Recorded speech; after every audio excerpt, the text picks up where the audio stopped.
Nous avons une réunion aujourd'hui avec le ministre de la Santé où 3 grands dossiers ont été présentés. La situation financière des établissements de santé, effectivement le sous-équipement en offre de soins au niveau de la Guadeloupe et le problème de la promotion de la santé. Sur ce premier dossier, la situation financière des établissements de santé, nous avons eu à évoquer 2 points. La nécessité de revoir le coefficient géographique de manière à permettre aux différents établissements d'avoir plus de ressources, mais bien sûr le problème du CHU. On connaît quelle est la situation financière du CHU, les différents problèmes de trésorerie, et sur ce point-là, nous avions convenu de co-construire un plan de redressement, et dans les semaines à venir, il nous appartiendra de poursuivre dans cette voie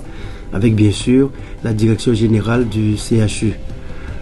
Concernant les coefficients géographiques,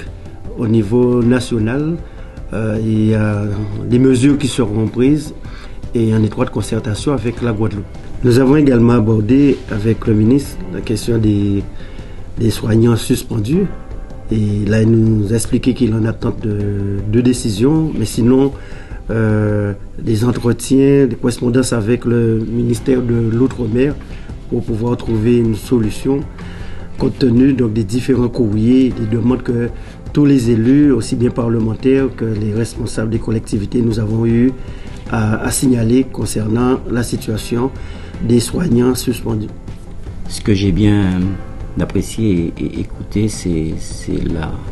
l'engagement du ministre de faire en sorte que nous ayons plus de visibilité, plus de lisibilité sur la question du dépistage du cancer, abaisser l'âge pour pouvoir bénéficier d'un dépistage sur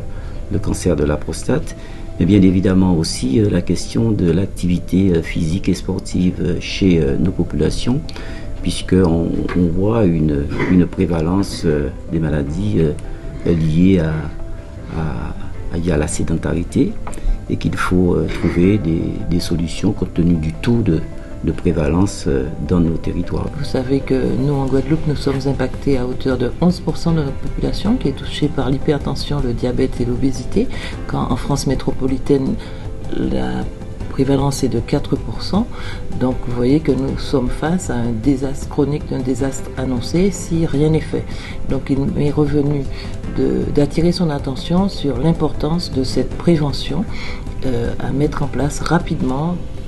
par l'éducation à la santé. Nous avons aussi attiré son attention sur tout ce qui est conséquences du chlordécone, notamment le cancer de la prostate qui touche nos hommes, ainsi que le cancer du sein qui touche les femmes et à des âges beaucoup plus précoces que sur le territoire national. Donc nous avons insisté pour qu'un dépistage soit fait de façon beaucoup plus systématisée,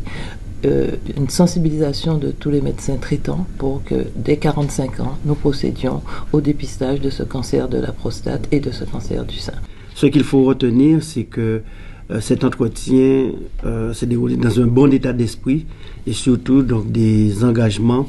avec d'autres réunions de travail qui devraient déboucher sur un certain nombre de résultats dans le cadre de cette amélioration de l'offre de soins au niveau de la Guadeloupe.